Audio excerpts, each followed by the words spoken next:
ମୋର ୟୁଟ୍ୟୁବରେ ଗୋଟେ ଛୋଟ ମିନି ବ୍ଲଗ୍କୁ ସ୍ୱାଗତ କରୁଛି। ଥଣ୍ଡା ଯେମିତି ପଡ଼ିଲାଣି କୁହନି ମାନେ ଏତେ ଶୀତ ଲାଗୁଛି ଯେ ମାନେ ଏଭଳିଆ ଶୀତ କେବେ ପଡ଼ିନଥିଲା। ମୋତେ ଲାଗୁଛି ମୋ ଜୀବନରେ କେବେ ମୁଁ ଏମିତି ଦେଖିନି, ଏତେ ଶୀତ ଲାଗୁଛି। ଆଉ ହେବନି, ଆଉ ଥଣ୍ଡା ପାଣିରେ ଗାଧେଇ ମାନେ ଆଉ ହେଉନି। ଏଥର ଗୋଟେ ଗରମ ପାଣିରେ ଗାଧେଇବା ପାଇଁ ପଡ଼ିବ। ତେଣୁ ଗରମ ପାଣିରେ ଗାଧେଇବା ପାଇଁ ତେଣୁ କ'ଣ କରୁଛି ନା ଦେଖ ଗୋଟେ ଆଣିଛି ଆଉ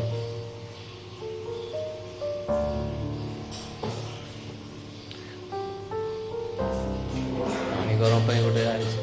ମାନେ ଏଇଥିରେ ଗାଧେଇବାକୁ ପଡ଼ିବ ଆଉ ମାନେ ଶୀତ ସମ୍ଭାଳି ହେଉନି। ଆଉ କେମିତି କ'ଣ ଏଥିରେ ଗରମ କରୁଛି ଦେଖେଇବି ଆପଣଙ୍କୁ ଟିକେ ଆଉ ହେଲା।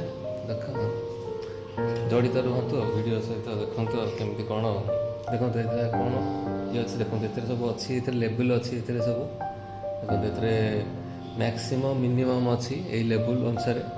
ତା ତଳକୁ ଯଦି ପାଣି ରହିବ ସେଇଟା ଡେଞ୍ଜରିୟସ୍ ହେବ, ବା ମ୍ୟାକ୍ସିମମ୍ ଲେବୁଲ୍ ଉପରକୁ ଯଦି ପାଣି ରହିଲା ତାହେଲେ ସେଥିରେ ବି ଅସୁବିଧା ରହିବ।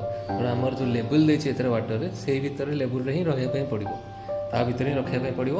ତ ଯଦି ଆପଣ ବାଲ୍ଟି କେଉଁ ପ୍ରକାର ୟୁଜ୍ କରୁଛନ୍ତି ଦେଖନ୍ତୁ, ପ୍ଲାଷ୍ଟିକ୍ ବାଲ୍ଟି ଯଦି ୟୁଜ୍ କରିବେ ତାହେଲେ ଏଇଟାକୁ ଏମିତି ୟୁଜ୍ କରିବେ ନା, ତାକୁ ଏମିତି ଲଗାଇବେନି। କାରଣ ଏଇଟା ଯଦି ଟଚ୍ କରିଦେବେ ନା, ଏଇଟା ଯଦି ଟଚ୍ ପୁରା ହେବ ନା, ଟଚ୍ ହେଲା ମାନେ ଏଇଟା ଅସୁବିଧା ହେବ। ତେଣୁ ଯଦି ପ୍ଲାଷ୍ଟିକ୍ ବାଲ୍ଟି ୟୁଜ୍ କରୁଛନ୍ତି ତାହେଲେ କୌଣସି ଜିନିଷ ସପୋର୍ଟ ୟୁଜ୍ କରିବେ, କୌଣସି ଜିନିଷ ବାଡ଼ି ଫାଡ଼ି ମଝିରେ ରଖିକି ସେ ଅନୁସାରେ ୟୁଜ୍ କରିବେ।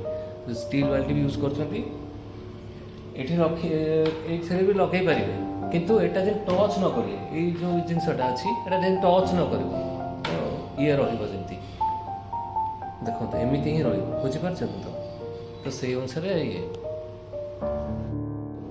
ଯଦି ଆପଣ ମାନେ ୟୁଜ୍ କରୁଛନ୍ତି ପ୍ଲାଷ୍ଟିକ୍ ବାଲ୍ଟି ତାହେଲେ ଏମିତି ରଖିବେନି। ଏଇଟା ରଖିଲା ମାନେ ଏଇଟା ଟଚ୍ କରିଅଛି ବଡ଼ିକି, ବୁଝିପାରୁଛନ୍ତି ତ। ଯାହାଫଳରେ କି ଏଇଟା ଟଚ୍ କଲା ମାନେ ଏଇଟା ଅସୁବିଧା ହେବ, ବୁଝିପାରୁଛନ୍ତି ତ ସେଥିପାଇଁ ଆପଣ ଯେତେବେଳେ ୟୁଜ୍ କରିବେ ତ ପ୍ଲାଷ୍ଟିକ୍ ବାଲ୍ଟି ରଖିବେ। ପ୍ଲାଷ୍ଟିକ୍ ବାଲ୍ଟିରେ ଏମିତି ମଝିରେ ବାଡ଼ି ଗୋଟେ ସପୋର୍ଟ ଦେଇକି ଏମିତି ରଖିବେ ହେଲା।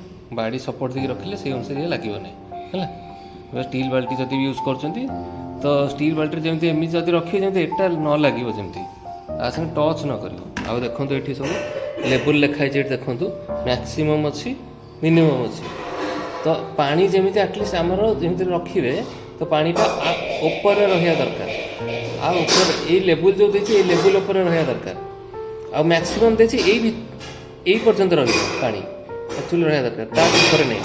ଆଉ ଯେତେବେଳେ ଯାହା କରିବେ ଆପଣ ଏଇ କାମଟା, ପ୍ଲଗ୍ଟା ଲଗେଇ ନଥିବେ, ମେନ୍ ସୁଇଚ୍ ସାଙ୍ଗରେ ଲଗେଇ ନଥିବେ।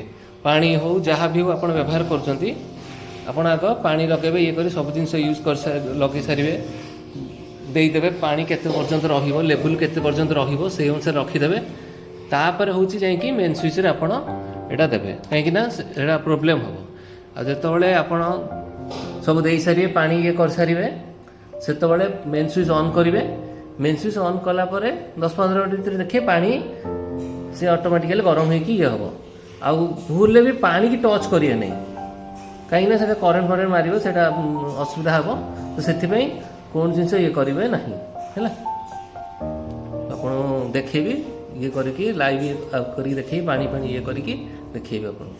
ପୁରା ଲାଇଭ୍ ଇଏ କରିକି ଦେଖେଇବି। ଦେଖନ୍ତୁ ପାଣି ବାଲ୍ଟିରେ ପୁରେଇ ଦେଇଛି, ଦେଖନ୍ତୁ ପାଣି ବାଲ୍ଟିରେ ବସା ହେଇଛି।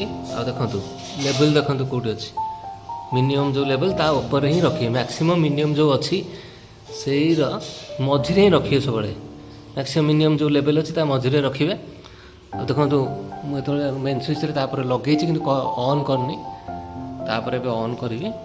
ଅନ୍ କଲା ପରେ 15 ମିନିଟ୍ ଖଣ୍ଡେ ଆପଣ ଛାଡ଼ିଦେବେ। ଦେଖନ୍ତୁ ଅନ୍ କଲି, 15 ମିନିଟ୍ ପରେ ଆପଣଙ୍କୁ ଦେଖେଇବି। ଆଉ ଦେଖନ୍ତୁ ଏମିତି ଦେଖେଇଲିଣି, ଦେଖନ୍ତୁ ପାଣି ପୁରା ଗରମ ହେଇ ଆସିଲାଣି। ଦେଖନ୍ତୁ ବୁଦ୍ ବୁଦ୍ ହେଇକି ବାହାରୁଛି, ସେ ଗୋଟେ ଧୂଆଁ ବି ବାହାରିଲାଣି, ପୁରା ପାଣି ଗରମ ହେଇଗଲାଣି ହେଲା।